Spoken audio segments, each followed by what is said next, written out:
Et salut tout le monde, c'est Supreme Strange. On se retrouve aujourd'hui dans une nouvelle vidéo. Une vidéo dans laquelle on va parler de The Legend of Zelda, Tears of Kingdom. Et oui, j'ai enfin réussi à mettre une musique.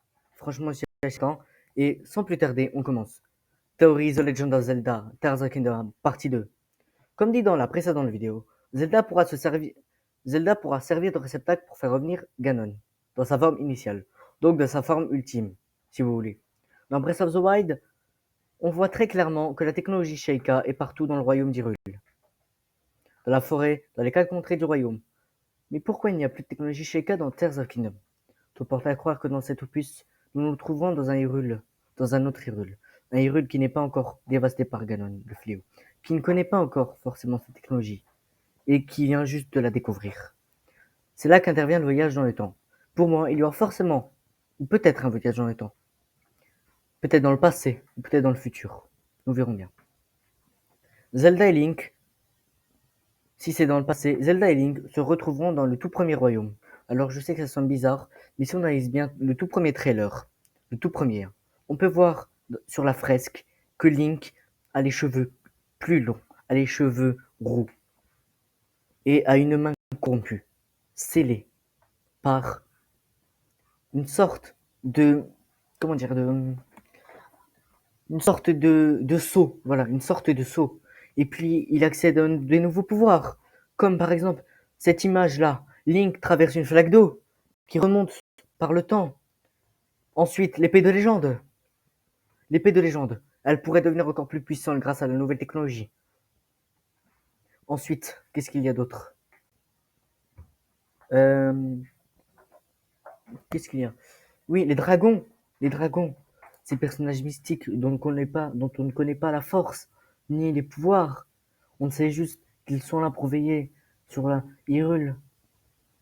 Après la mort de la déesse Ilia, mais sinon on ne sait pas vraiment à quoi ils servent. Et sinon, euh, par exemple, le dragon de glace qui apparaît là, il pourrait par exemple geler la corruption du volcan qui se trouverait chez les Gorons durant le combat entre un boss mythique, je sais pas moi. Et ben, on reprend sur la main corrompue. La main corrompue pourrait par exemple faire évoluer l'épée des légendes. Je sais que c'est bizarre, mais elle pourrait la faire évoluer en tant que suprême épée, qui ne se casse pas comme dans Breath of the Wild. Donc l'épée des légendes, partie 3. Donc la partie 2 c'était là, maintenant on passe à la partie 3. L'épée de légende, l'épée sacrée d'Hyrule. L'épée de légende qui a toujours été là pour détruire le mal. Mais si on y pense, dans Breath of the Wild, l'épée a retrouvé sa puissance parce qu'elle a été remise dans son socle. Et dans le deuxième ou troisième trailer, je sais plus, dans le deuxième trailer, oui, l'épée de légende se fissure. Et comment on pourrait la faire pour se faire réparer? La remettre une fois dans le socle et la récupérer 100 ans après. Donc encore un voyage dans le temps. Désolé s'il y a ça. Puis le dragon de feu. Il pourrait par exemple détruire tout.